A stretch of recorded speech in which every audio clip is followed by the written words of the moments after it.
உதயமாகிறது. இன்றைய ஸ்ரீ சௌரம் நிகழ்வில் ராமர் புகழ் பாடும் ராமாயண சுந்தர காண்டத்தில் காமுகன் ராவணன் வைத்த கெடு என்பது குறித்து நாம் சிந்திக்க இருக்கிறோம். லங்கேசன் வருவதை கண்டதும் அரக்கிகள் திடுக்கிட்டு எழுந்து அப்பால் ஒதுங்கி நின்றனர்.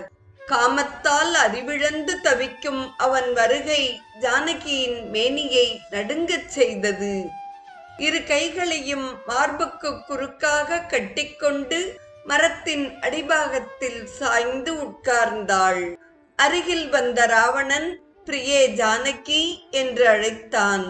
சீதை ராமனின் அழகிய வடிவத்தை நெஞ்சத்திலே இருத்தி, பிரபோ, என்னை காப்பாற்றுங்கள் என்று கண்மூடி பிரார்த்தித்தாள். ஜானகி, என்ன யோசிக்கிறாய்? நீ எதுவும் யோசிக்க தேவையில்லை. என் வார்த்தைகளை நம்பலாம். என்னை பார், உன் நினைவால் அல்லும் பகலும் புழுவைப் போல துடிக்கின்றேன். இந்த நிசையிலும் கண் விழித்ததும் உன் நினைவு என்னை இங்கு அழைத்து வந்து விட்டது.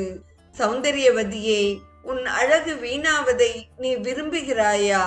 தரையிலே படுத்து உடலை வருத்திக் கொள்வதால் என்ன பயன் கண்டாய்? உன் அழகு மேனி மெலிந்து விட்டதை